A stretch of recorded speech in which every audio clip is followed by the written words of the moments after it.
How I got into emotional intelligence is that I was so lucky and privileged to work with our former country director, Zdenka Nikolovska, the country director for American councils in Skopje. And I was under her guidance when I was a state representative and alumni coordinator, and she was leading with such grace and with such empathy that made me rethink so many things and why do I do certain things. And she did these testings to us on emotional intelligence. She put us on a spectrum of colors, and that's how I look at people these days too. Yeah, so you have 3 colors. You have the green one, which is the deep thinkers. You have the blue one, which is the emotional people and that dive deeper. And then you have the red ones that are very dominant and the leaders. So I learned all of this from her. And unfortunately, she was doing all of this while secretly battling cancer, and she lost that battle almost more than a year ago. Yeah. But she taught us so many lessons for it. It answered so many life questions for me that I really wanted to continue her heritage. And I even wrote at the end of the master's thesis, I wrote that I dedicate this to her, and it just gives so much meaning to everything. Yeah, it's meaning your degree. I've done. It's meaning what you do. It has a meaning behind what you're doing. Mm-hmm. As a person, which one are you, the 3 columns, the deep thinker or the other ones? That's a very interesting question. Saying interesting is because once you get into this, I feel like I'm getting you into this. Once you get into this, you're gonna put people in the spectrum of colors. I was a hub, and this is what I'm going to tell you about emotional intelligence. A hub means that it's a person that connects with the 3 colors, right? Yeah. And it means that it's a person that is very adaptive and flexible, but you always have an aim, a focus. So my focus, the first time I took the test, I think it was 2018, 17 or 18, right after I came from exchange.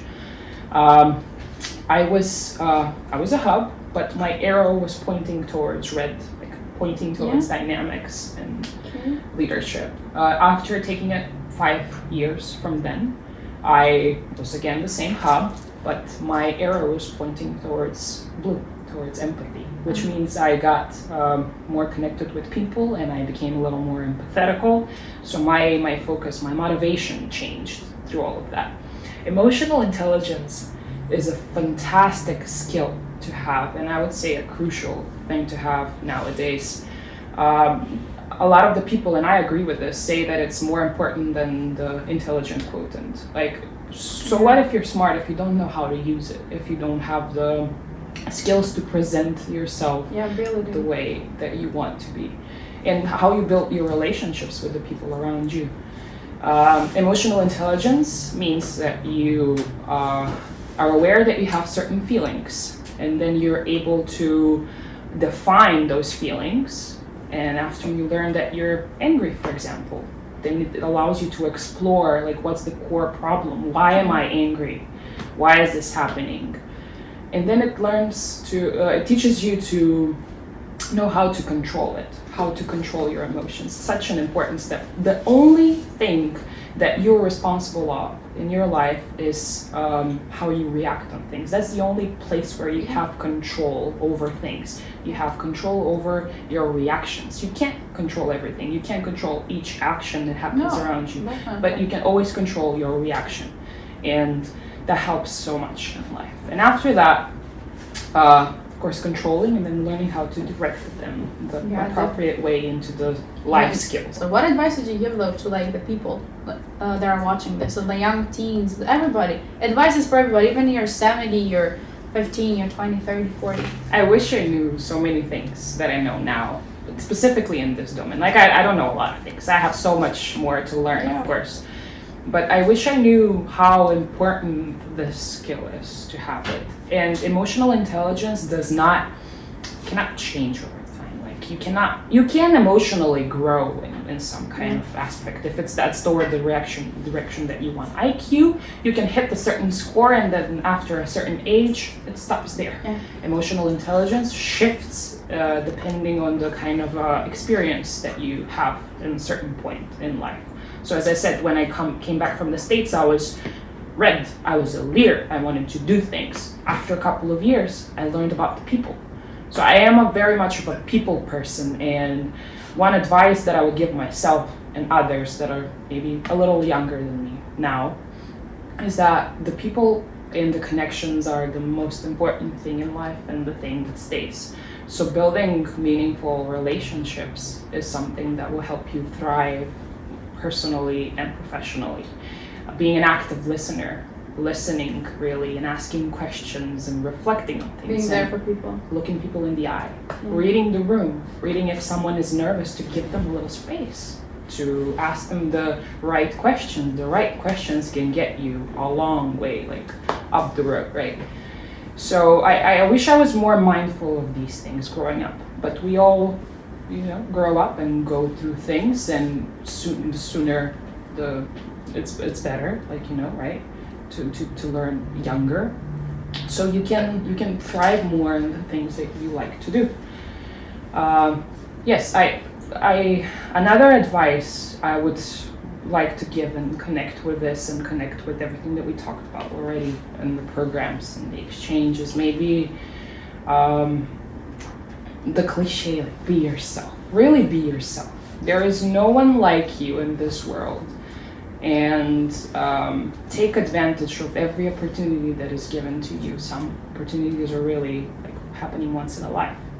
And I always believe that the best is yet to come. I'm not scared of growing up. I can't wait to grow up because I feel like it's gonna have its own advantages, right? I'm gonna be more independent and more mature, and but also scared to grow up as well. Learn what is the real world like. Because when you're a child, you're like, oh yeah, I'm still young. But when you become an adult, that 18 hits you, and you're like, well, what is the real world like? And then you start out to find what it's like, but it's still enjoyment. Good things come with that as well. Absolutely. Well, one thing I read about recently is that the early 20s, for example, are the new midlife crisis phase of life for a lot of people now. And it's because it's the age of uncertainty, and that age range just shifts from year to year, getting lower and lower. Now you say 18, I feel that way in 25, 26, it's shifting.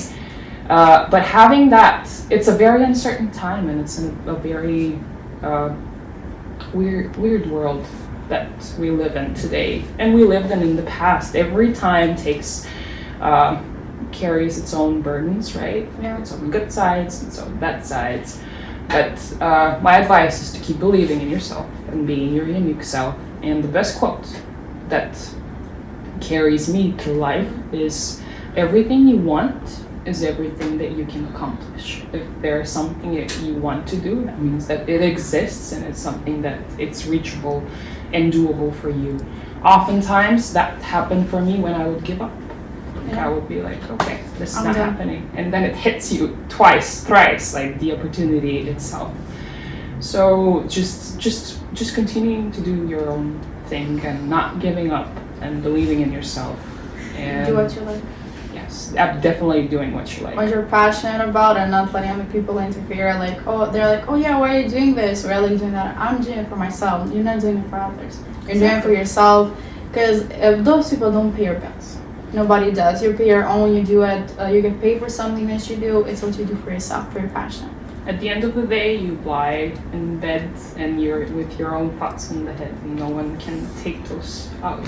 Yeah. It's your responsibility, to sort them out and get the will and get the agenda for the next day, so you know, how to continue working on your dreams. Yes, everybody really is their own creature, their own thing and their own being, and it's really. It shifts when at the one stage in life you are very angry, because those are the circumstances, those are the people that are around you. You are who you're around with, that affects you a lot. So that can shift from being angry to maybe seeking some spiritual meditations, doing yoga and being hiking, being with the nature, that's calming. Yes, you have to find your own ground. You have to find the thing that grounds you in this very dynamic world. It's a very dynamic pace of of news that hits you like in seconds. We're scrolling all the times on our phones, and we're not aware of all the data that we're processing. We're not even processing it. We're just going through it. So it's very important at the end of the day to find that one thing. Give me one thing that grounds you and helps you reflect and keep calm and breathe. Yeah.